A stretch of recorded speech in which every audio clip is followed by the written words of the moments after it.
Hey, this is Kim. Kim Reads Urantia. How are you doing today? Okay.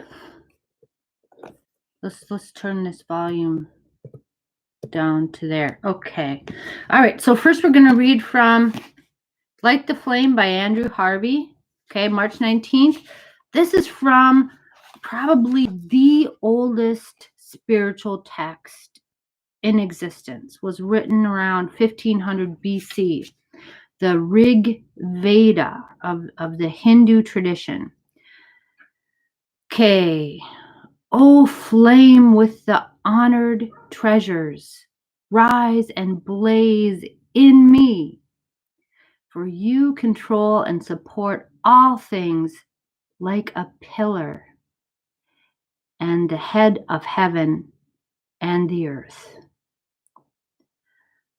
This is wonderful. I love how here in 1500 BC, they're saying that the flame rise and blaze in me. So there's a reference to God inside of man, right? So already we know this. We have this. And God supports and controls all things. So everything in God's hands is safe. The head of heaven and earth. So the head controls, the pillar supports all things.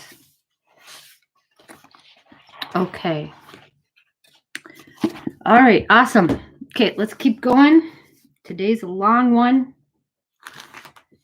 Part 3, what happened at Pentecost? Paper 194, part 3. Okay, sorry, I have cats. I get cat hair, cat fuzz on me, and I'm always touching my face. You're not supposed to do that pandemic stuff, but I always feel like I got cat fuzz on me. But I love my cats, you know. Okay, many queer and strange teachings became associated with the early narratives of the day of Pentecost. In subsequent times, the events of this day, on which the Spirit of Truth, the new teacher, came to dwell with mankind, had become confused with the foolish outbreaks of rampant emotionalism. The chief mission of this outpoured Spirit of the Father and the Son is to teach men about the truths of the Father's love and the Son's mercy. These are the truths of divinity, which men can comprehend more fully than all the other divine traits of character. The Spirit of Truth is concerned primarily with the revelation of the Father's spirit nature and the Son's moral character. The Creator Son, in the flesh, revealed God to men. The Spirit of Truth, in the heart, reveals the Creator Son to men. Okay, that's interesting because it comes from both the Father and the Son, we were saying last time. Okay, and it proceeds forth from Urantia. Okay, but it reveals the Creator Son.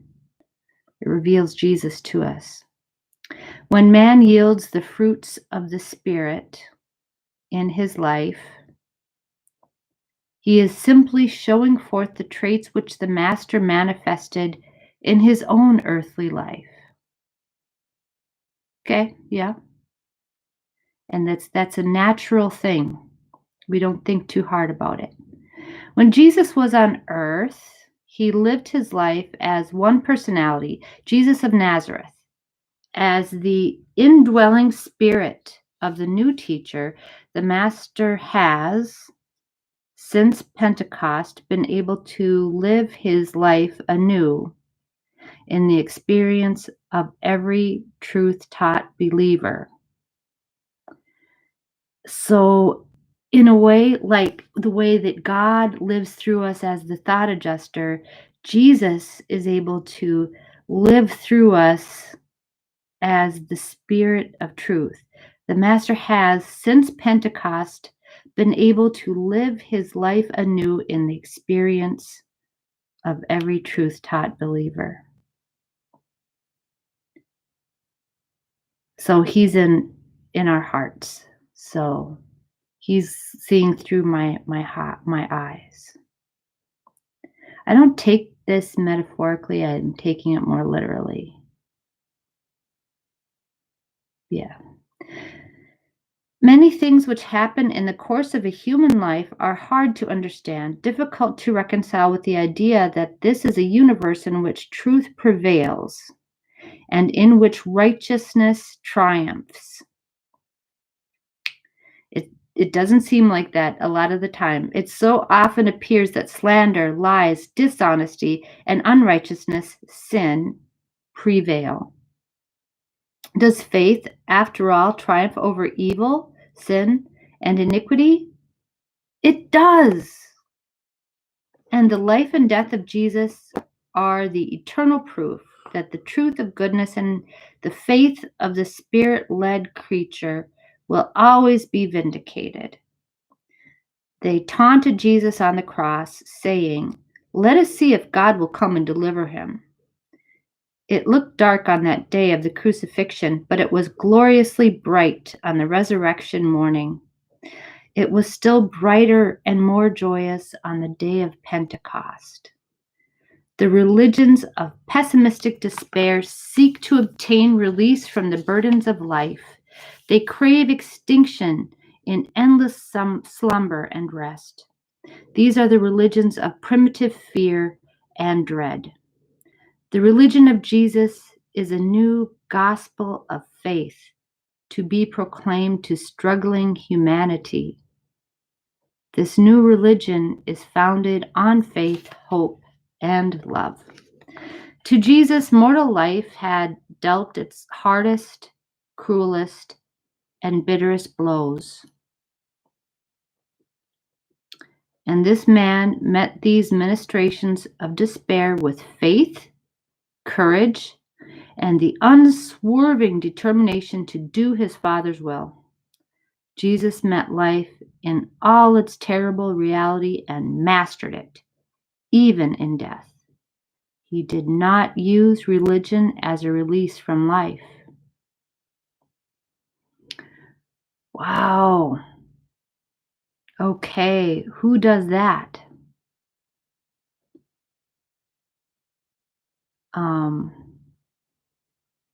He did not use religion as a release from life. Some of our most venerated, prophets are monks that went away. My own beloved Lao Tzu decided, oh, people are too hard to deal with. I'm going to go away and be a hermit in the mountains. Okay, now that's an ascetic's life, and that's considered to be a holy life. But that even Jesus did not allow himself. He did not use religion as a barrier to, or as a protection against. Even though there's good that can come with that, don't get me wrong, that's not a wrong thing to do.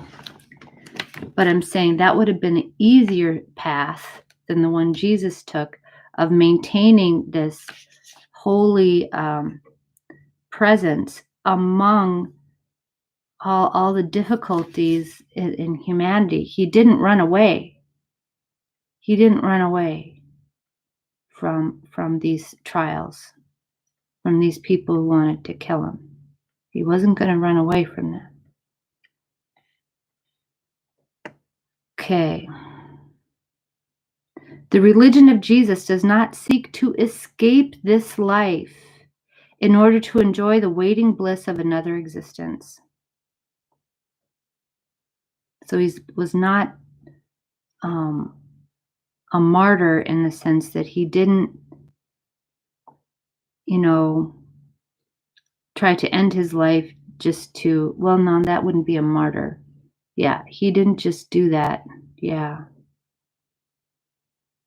He didn't try to just let's just end it all because I want to go to the next life.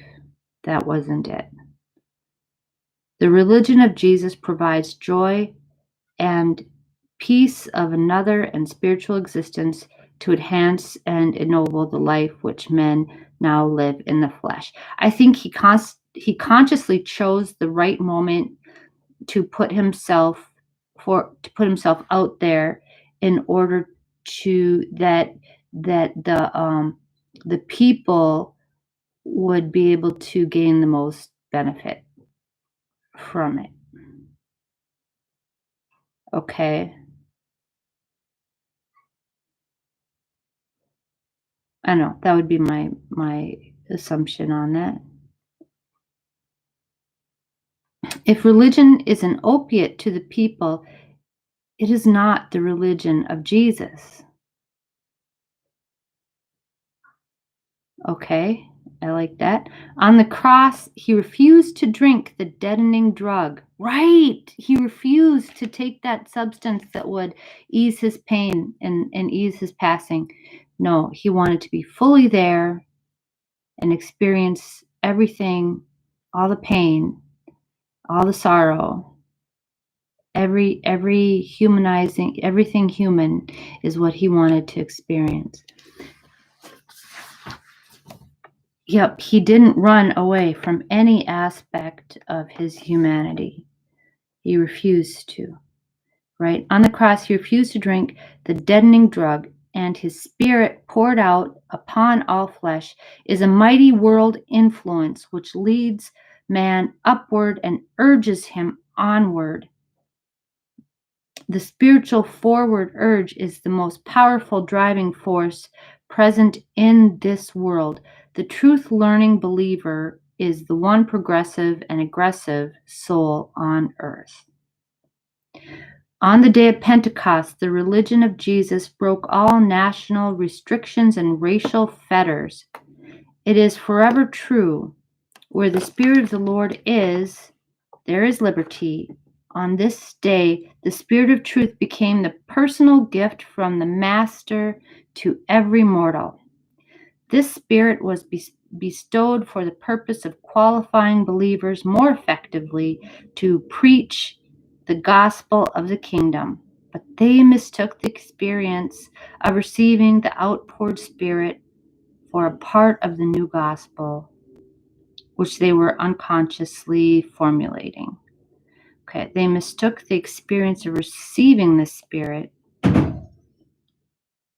for part of the new gospel. Okay, so the purpose of it was just to help them preach the gospel more effectively.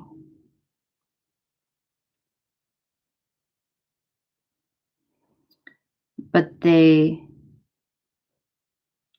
okay. So maybe they thought that, okay, that when you come into the kingdom, you receive the Spirit of truth, and that's not really it. Okay, I don't know. Do not overlook the fact that the Spirit of truth was bestowed upon all sincere believers.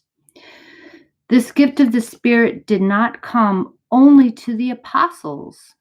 The 120 men and women assembled in the upper chamber all received the new teacher, as did all the honest of heart throughout the whole world.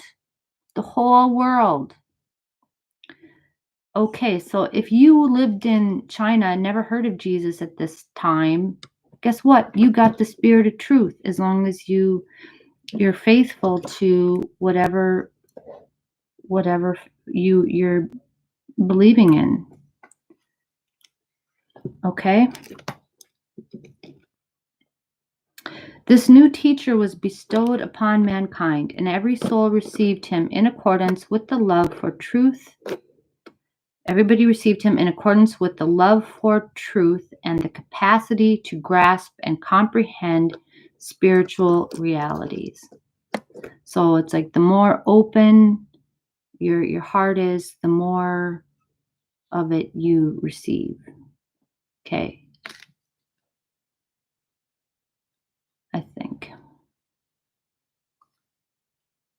At last, true religion is delivered from the custody of priests and all sacred classes and finds its real manifestation in the individual souls of men. See, the priests don't like that. True religion is delivered from the custody of priests. They don't like that. They want to keep their little keep the truth locked up here. You don't get to know. You have to go to the priest for truth. Okay, Jesus didn't like that. Okay, the religion of Jesus fosters the highest type of human civilization in that it creates the highest type of spiritual personality and proclaims the sacredness of that person. So if you're invested or imbued with the spirit of truth, you get to be a sacred person.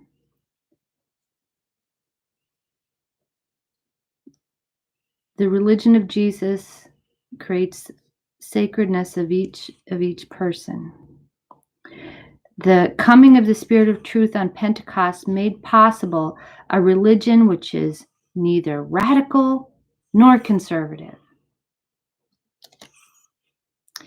It is neither the old nor the new. It is to be dominated neither by the old nor the young. The fact that Jesus' earthly life provides a fixed point for the anchor of time, while the bestowal of the Spirit of truth provides for the everlasting expansion and endless growth of the religion which he lived and the gospel which he proclaimed. Okay, I like this visualization too. Jesus' life provides an anchor of time, so we can reflect on this here, this record, but the Spirit of truth is an expansion of this truth in any context. We can apply the truth of the life of Jesus. The Spirit guides into all truth. He is the teacher of an expanding and always growing religion of endless progress and divine unfolding. This new teacher will be forever unfolding to the truth-seeking believer that which was so divinely folded up in the person and nature of the Son of Man.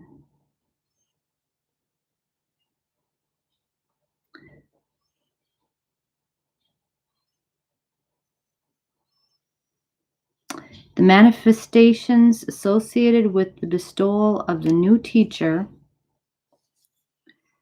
and the reception of the apostles' preaching by the men of various races and nations gathered together at Jerusalem indicate the universality of the religion of Jesus. The gospel of the kingdom was to be identified with no particular race, hear that, white people, culture, or language. This day of Pentecost witnessed the great effort of the Spirit to liberate the religion of Jesus from its inherited Jewish fetters. Even after this demonstration of pouring out the Spirit upon all flesh, the apostles at first endeavored to impose the requirements of Judaism upon their converts. Well, they're trying to be nice. They're not trying to break with the Jewish faith, because in a way that's their parents, their spiritual origin. Even Paul had trouble with his Jerusalem brethren because he refused to subject the Gentiles to these Jewish practices. Okay, so Paul was kind of cutting edge on that. Right? No revealed religion can spread to all the world when it makes the serious mistake of becoming permeated with some national culture or associated with established racial, social, or economic practices. Okay, so maybe all the while it was meant to separate from Judaism this way. The bestowal of the Spirit of truth was independent of all forms, ceremonies, sacred places, and special behavior by those who received the fullness of its manifestation. Don't matter who you are or what you do, you can get it. When the Spirit came upon those assembled in the upper chamber, they were simply sitting there, having just been engaged in silent prayer. The Spirit was bestowed in the country as well as in the city. It was not necessary for the apostles to go apart to a lonely place for years of solitary meditation in order to receive the Spirit.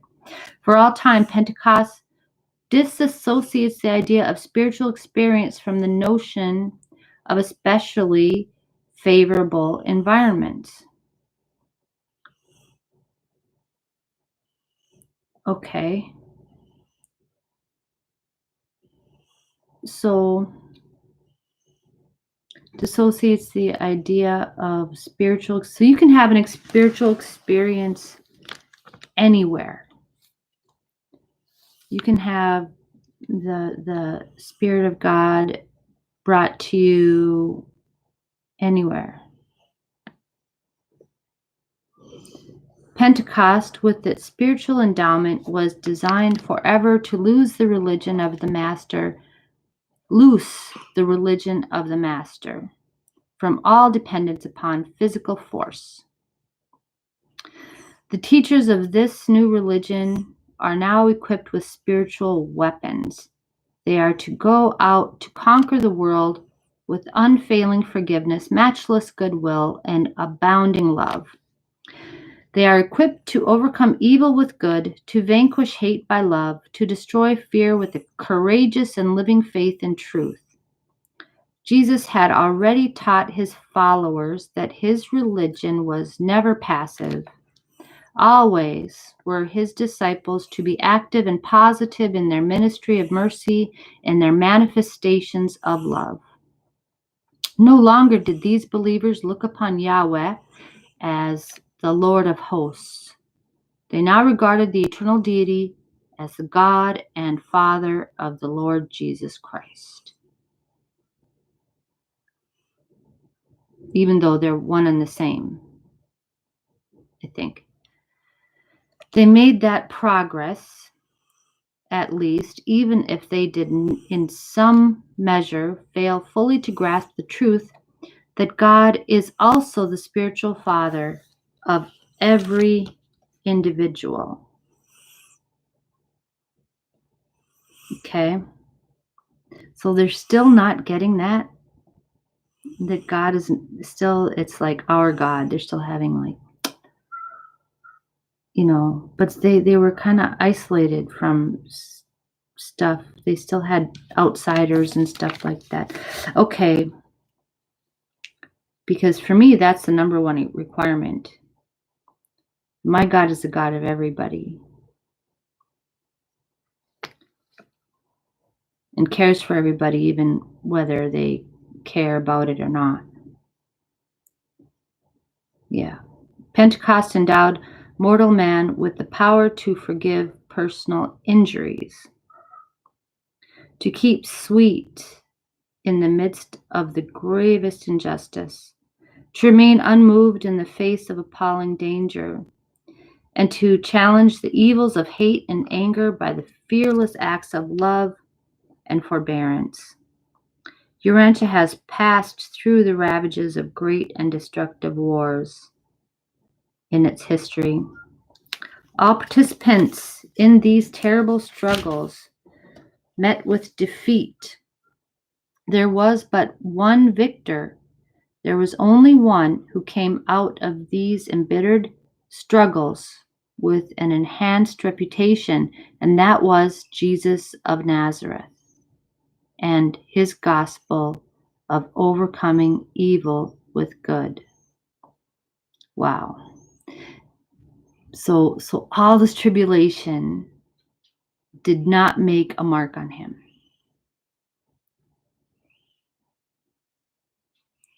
He wasn't affected by it. I think he was saddened by it, but he didn't allow that to, he let that go. He lets everything go through him, go past him, and doesn't allow himself to be touched by it. Not permanently anyway. Because I do think he was saddened.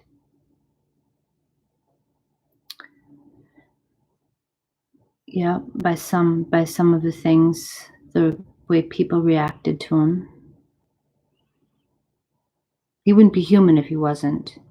But the point is that even he has to allow that to go by.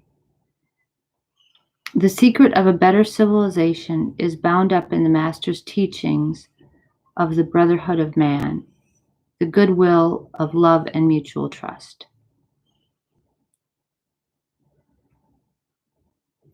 Up to Pentecost, religion had revealed only man seeking for God. Since Pentecost, man is still searching for God, but there shines out over the world the spectacle of God also seeking for man and sending his Spirit to dwell within him when he has found him. Before the teachings of Jesus, which culminated in Pentecost, women had little or no spiritual standing in the tenets of the older religions. After Pentecost, in the brotherhood of the kingdom, woman stood before God on an equality with man. Okay, too bad that didn't last, but okay. Among the 120 who received this special visitation of the Spirit were many of the women disciples, and they shared these blessings equally with the men believers. No longer can man presume to monopolize the ministry of religious service. The Pharisee might go on thanking God that he was not born a woman, a leper, or a Gentile, but among the followers of Jesus, a woman has been forever set free from all religious discriminations based on sex. Pentecost obliterated all religious discrimination founded on racial distinction, cultural differences, social caste, or sex prejudice. No wonder these believers in the new religion would cry out, "Where the Spirit of the Lord is, there is liberty." And of course, we Christians have not been able to hold on to that. They totally reverted in there. And that's unfortunate. Okay, let's keep going. Both the mother and brother of Jesus were present among the 120 believers.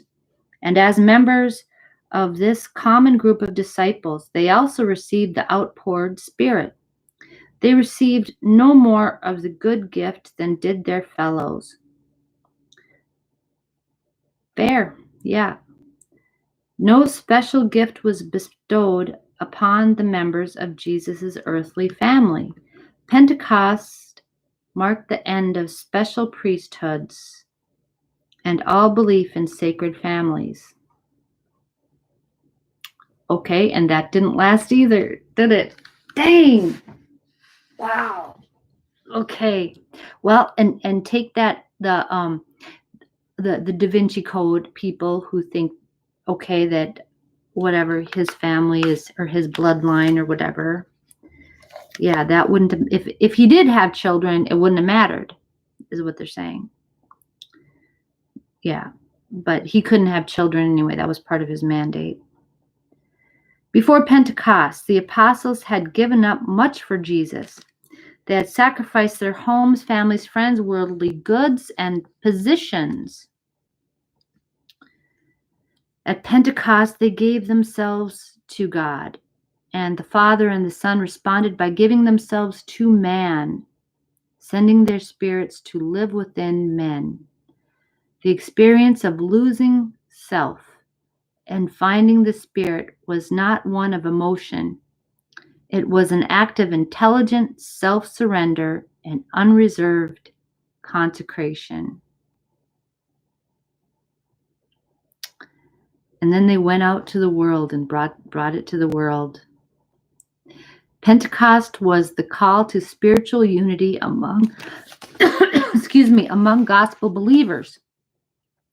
When the Spirit descended on the disciples at Jerusalem, the same thing happened in Philadelphia, Alexandria, and at all other places where true believers dwelt. It was literally true that there was but one heart and soul among the multitude of the believers. The religion of Jesus is the most powerful unifying influence the world has ever known. Wow. Okay. I'm in. Pentecost was designed to lessen the self-assertiveness of individuals, groups, nations, and races. It is this spirit of self-assertiveness which so increases in tension that it periodically breaks loose in destructive wars. Mankind can be unified only by the spiritual approach, and the spirit of truth is a world influence which is universal. The coming of the Spirit of truth purifies the human heart and leads the recipient to formulate a life purpose single to the will of God and the welfare of men. The material spirit of selfishness has been swallowed up in this new spiritual bestowal of selflessness. Pentecost, then and now, signifies that the Jesus of history has become the divine Son of living experience. The joy of this outpoured Spirit, when it is consciously experienced in human life, is a tonic for health, a stimulus for mind, and an unfailing energy for the soul.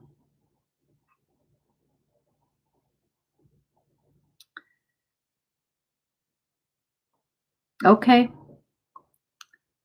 Prayer did not bring the Spirit on the day of Pentecost, but it did have much to do with determining the capacity of receptivity which characterized the individual believers. Prayer does not move the divine heart to liberality of bestowal, but it does so often dig out larger and deeper channels wherein the divine bestowals may flow to the hearts and souls of those who thus remember to maintain unbroken communion with their Maker through sincere prayer and true worship. That's so cool that prayer, when I pray, I'm digging channels for greater divine energy to flow through me. It's not really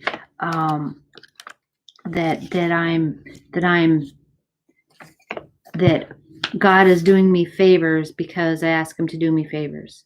No, it's more like I'm cultivating my own spiritual receptivity.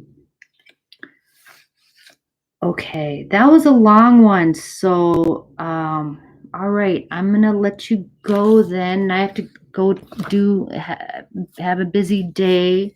So you have a good one, all right? And thank you for being with me. Okay, bye.